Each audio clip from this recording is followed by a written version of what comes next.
కింద నేల మీద పడుకోబెట్టి ఆపరేషన్లు చేసినటువంటి దుస్థితి ఇబ్రాహీంపట్నంలో ఉండే అధ్యక్ష.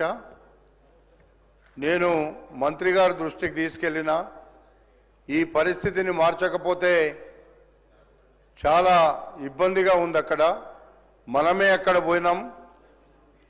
అప్పుడు ఉన్నటువంటి ప్రభుత్వం చేయలేదు, ఇప్పుడు చేయాలని మంత్రి గారికి చెప్పినప్పుడు మరి నిధులు మరి ఉన్నాయో లేదో నాకు తెలియదు, టైం పడుతుందని చెప్పిండు.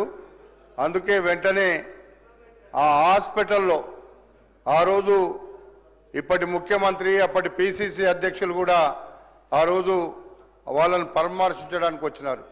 ఆ రోజే చెప్పినాం అధ్యక్ష, మనం రంగారెడ్డి జిల్లాలో ఉమ్మడి రాష్ట్రంలో మీరు మంత్రిగా ఉన్నారు, కానీ ఉన్న డబ్బులన్నీ మన దగ్గరే ఉన్నాయి. రంగారెడ్డి జిల్లాలో ఉన్న భూములన్నీ ప్రైవేటు వ్యక్తులకు అప్పజెప్పినారు. అందులో మీకు ఉదాహరణ చెప్తా అధ్యక్ష, 300 సర్వే నెంబర్ కొంగర కలాన్ కరెక్ట్గా రంగారెడ్డి జిల్లా కలెక్టరేట్ ముందు 2.5 సంవత్సరాల క్రితం ఒక ప్రైవేటు వ్యక్తికి, అందులో ఉండే ఒక శాసన సభ్యునికి సంబంధించి 300 సర్వే నెంబర్ను 95 ఎకరాల అధ్యక్ష, దాదాపు 2000 కోట్ల రూపాయలను దారాదత్తం చేసిండ్రు. కానీ రంగారెడ్డి జిల్లా దీపం కింద చీకటిలాగా వచ్చే డబ్బంతా రంగారెడ్డి జిల్లాలోనే వస్తుంది, కానీ రంగారెడ్డి జిల్లాకు అన్యాయం జరుగుతుంది. ఆ రోజున్న మంత్రులు మాట్లాడలేదు. ఆ రోజు 3 మంత్రులు రంగారెడ్డి జిల్లాలో ఒక్కరోజు కూడా మాట్లాడకుండా జిల్లా భూములు అమ్ముతుంటే అడగలేదు, జిల్లాలో ఉండేటువంటి అభివృద్ధిని అడగలేదు. కానీ ఈ రోజున్న అధ్యక్ష, మీరు అక్కడ అధ్యక్ష స్థానంలో ఉన్నారు, మేము శాసన సభ్యులుగా ఉన్నాము. ఉన్నటువంటి ఎవరైతే ఇల్లీగల్గా ఇచ్చిన భూములు ఉన్నాయో మీకు ఒక లిస్టు పంపిస్తా అధ్యక్ష. వాని ద్వారా రంగారెడ్డి జిల్లాలో ఉండేటువంటి భూములను కబ్జా పెట్టినటువంటి, అమ్ముకున్నటువంటి, ప్రభుత్వ భూములను దారాదత్తం చేసినటువంటి భూములన్నీ తీసుకోండి. కావాలంటే ఆ డబ్బుతో కనీసం జిల్లా మీకు తెలుసు అధ్యక్ష, తాండూరులో, ఇబ్రాహీంపట్నంలో, మీ నియోజకవర్గంలో, అదేవిధంగా పరిగిలో ఎంత అధ్వానంగా ఈరోజు పేదరికం ఉందో, కానీ మన జిల్లాలో ఉండేటువంటి సంపదను కనీసం మనలకు అభివృద్ధి చేయడానికి నోచుకోలేదు అధ్యక్ష. కనీసం మీరు ఇప్పుడైనా సరే, రెవెన్యూ మంత్రి గారు ఇక్కడే ఉన్నారు, నేను చాలా సందర్భాల్లో చెప్తున్నా, మీరు రంగారెడ్డి జిల్లాలో అన్యాకృతమైనటువంటి భూములన్నిటినీ మీరు సర్వే నెంబర్ 22/A ఏమేమి ఉండనో ఆ రోజు అన్ని భూములను మీరు రివ్యూ చేయండి. రివ్యూ చేసి మాకు రంగారెడ్డి జిల్లాలో అన్యాకృతమైనటువంటి భూముల ద్వారా రంగారెడ్డి జిల్లాను అభివృద్ధి చేస్తూనే మిగతా భూములకు కూడా మీరు అభివృద్ధి చేస్తే మాకేం అబ్జెక్షన్ లేదు. ఎందుకంటే ఉన్న డబ్బులన్నీ తీసుకెళ్లి రంగారెడ్డిలోకి వెళ్ళి వేరే కాన్స్టిట్యున్సీలలో గతంలో పెట్టుకున్నారు అధ్యక్ష, మారుమూల గ్రామాల్లో పెట్టారు అధ్యక్ష, కానీ రంగారెడ్డి జిల్లాలో మాత్రం పెట్టలేదు. ఈరోజు వచ్చే ఆదాయం ఎక్కడొస్తుంది? రంగారెడ్డి జిల్లాలో వస్తుంది. మీరేమో అక్కడ కూర్చొని అడగలేని పరిస్థితులు ఉన్నారు. మేమేమో అడగాలంటే మాకు మీరు అవకాశం ఇస్తలేరు. ఈరోజు ఇచ్చిండ్రు అధ్యక్ష, థ్యాంక్ యూ. ఎందుకంటే జిల్లాలో ఉండేటువంటి సమస్యలు చాలా ఉన్నాయి. కాబట్టి అభివృద్ధికి మారు పేరు రంగారెడ్డి జిల్లా అయినాకనే మిగతా జిల్లాలకు డబ్బులు ఇస్తే మేము సంతోషపడతాం. కానీ మా డబ్బులన్నీ తీసుకెళ్ళి కరీంనగర్లోనో లేకపోతే అప్పుడున్న మంత్రులున్న జాగాల్లో పెట్టుకున్నారు. ఇప్పుడు కూడా అది జరగొద్దు, ఎందుకంటే ఇక్కడ మంత్రే లేడు, ఎవరు అడిగే పరిస్థితి లేదు. కాబట్టి అరే జర వెయిట్ చేయండి, వస్తుంది. అది కూడా అవి వచ్చినాక మొత్తం రంగారెడ్డికి వచ్చినాక అవి కూడా బయటకు వస్తాయి కదా. అందుకే అధ్యక్ష నేను అడిగేది ఏంటంటే అధ్యక్ష, అన్యాయం చేస్తే ప్రజలు అర్థం చేసుకుంటారు అధ్యక్ష. మనమేమో అనుకుంటున్నాం, కానీ మీరు అక్కడ కూర్చుండ్రు, నేను ఇక్కడ కూర్చున్నా, కానీ ప్రజలు ఇంత మంచి అవకాశం మేము ఇచ్చి పంపిస్తే మా గురించి మాట్లాడకుండా, కబ్జా పెట్టినవి తీయకుండా ఎందుకు కూరుకుంటున్నారని మమ్మల్ని అడుగుతున్నారు అధ్యక్ష.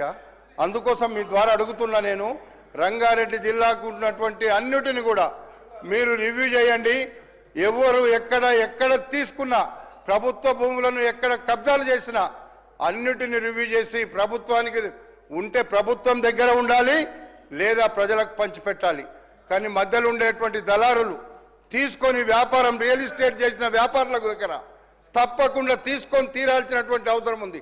లేకపోతే ఇది ఒక పెద్ద ఉద్యమం వస్తుంది అధ్యక్ష రంగారెడ్డి జిల్లాలో. మీరు అర్థం చేసుకోవాల్సినటువంటి అవసరం ఉంది. కాబట్టి ఎవరు తీసుకున్నా తప్పే, ఎవరు చేసినా తప్పే. ఇప్పుడు నేను ఒక్కటే అడుగుతున్నా, మీరు 2014 నుంచి మొన్న ప్రభుత్వం చెప్పింది చాలా క్లియర్గా. ఆ రోజు మన డిప్యూటీ ముఖ్యమంత్రి గారు ఆ రోజు పాదయాత్ర చేస్తున్నప్పుడు అందరూ ఆ విషయాలన్నీ కూడా ఆ రోజు మన డిప్యూటీ సీఎం గారికి చెప్పిండ్రు. ఆగండి రంగారెడ్డి గారు ఆగండి, చెప్తాం. వాపస్ ఇస్తామో ఏం చేస్తామో మా మంత్రి గారు చెప్తారు. నేను ఏమంటున్నానంటే అధ్యక్ష, నేను ఒక్కటి అధ్యక్ష, ఇది చాలా సీరియస్ ఇష్యూ. మీరు ఒక్కటి అర్థం చేసుకోండి అధ్యక్ష. సార్ మాకు అవకాశమే రాలేదు. వచ్చినప్పుడు జిల్లా గురించి చెప్తున్నాం. నా స్వార్థం గురించి, నా నియోజకవర్గం కాదు, జిల్లా మొత్తం చెప్తున్నా నేను. అందుకోసం నేను ఒక్కటే అడుగుతున్నా అధ్యక్ష, రంగారెడ్డి జిల్లాలో అభివృద్ధి చేసి మీరు రంగారెడ్డి జిల్లాకు అన్యాకృతమైనటువంటి భూములను మీరు రివ్యూ చేపించి అక్కడ ఉండేటువంటి ఒక్కొక్క సర్వే నెంబర్ను పక్కకు పెట్టుకొని ఆ రోజు మన డిప్యూటీ సీఎం గారు ఆ రోజు చెప్పింది కూడా మీరు అన్నిటి మీద రివ్యూ చేయండి. రివ్యూ చేసి తప్పకుండా అక్కడ జరిగినటువంటి అన్యాయాన్ని అరికట్టమని చెప్పి ఈ సందర్భంగా మనవి చేస్తున్నా. అదేవిధంగా మాకు ఇంకొక ఇష్యూ ఉంది అధ్యక్ష, తురుకయంజాల్ చెరువు అధ్యక్ష. ఒకటి 600 ఎకరాలు ఉంది అధ్యక్ష. నడి రోడ్లకెళ్ళి మట్టి ఓపించి రియల్ ఎస్టేట్ సెంటర్ రోడ్ వేసిన అధ్యక్ష. మధ్యలోకెళ్ళి ఆ చెరువులో మీరు చూస్తే, నేను హైదరాబాద్లో కూడా మొన్న చెప్పినాను అధ్యక్ష, మధ్యలోకెళ్ళి ఆ రోజు మంత్రులు ఉన్నారు, అప్పుడు ప్రభుత్వం ఉంది, మరి మధ్యలోకెళ్ళి వేస్తుంటే ఆ రోజు మరి ఏం చేసిన అధ్యక్ష? తప్పు కదా అధ్యక్ష. అందుకే ఇప్పుడైనా సరే మన మంత్రి గారు అది చెరువు తీసుకొని చెరువు మధ్యలో వేసినటువంటి 1000 లారీల మట్టి నింపిన అధ్యక్ష. చెరువు మధ్యలో నుండి అది వెంటనే ఎన్ని రోజుల్లో తీసేస్తారో అది కూడా మంత్రి గారిని చెప్పమని మీ ద్వారా అడుగుతున్నా అధ్యక్ష. అధ్యక్ష, తమరి ద్వారా గౌరవ సభ్యులు ఏదైతే కొన్ని అంశాలు లేవనెత్తారు, నా శాఖకు సంబంధించిన దాంట్లో ప్రభుత్వ స్థలాలు గత ప్రభుత్వంలో అన్యాక్రాంతమైన విషయంలో, అదే రకంగా చెరువులో మట్టి పోసి ఇల్లీగల్గా ఒక రోడ్డు ఫార్మేషన్ చేశారని కొన్ని అంశాలు చెప్పడం జరిగింది. తప్పకుండా ఏవైతే ఏ సర్వే నెంబర్లోనైతే అన్యాక్రాంతాలు అయ్యాయని చెప్తున్నారో వాటన్నిటినీ పునఃపరిశీలించి తప్పకుండా ప్రభుత్వ స్థలాలు ఏవైతే ఉన్నాయో అవి ప్రభుత్వం టేక్ఓవర్ చేయటం జరుగుద్దని, వాటితో పాటు ఏదైతే చెరువులో మట్టి పోసారంటున్నారో తప్పకుండా దానికి సంబంధించిన విషయాల్లో కూడా పూర్తి వివరాలు సేకరించి అది ఇల్లీగల్గా జరిగి ఉంటే మటుకు దాని మీద కూడా యాక్షన్ తీసుకోవడం జరుగుద్ది అధ్యక్ష. అదే రకంగా ఇవి కాకుండా మిగిలిన కొన్ని అంశాలు గౌరవ సభ్యులు చెప్పడం జరిగింది. సంబంధిత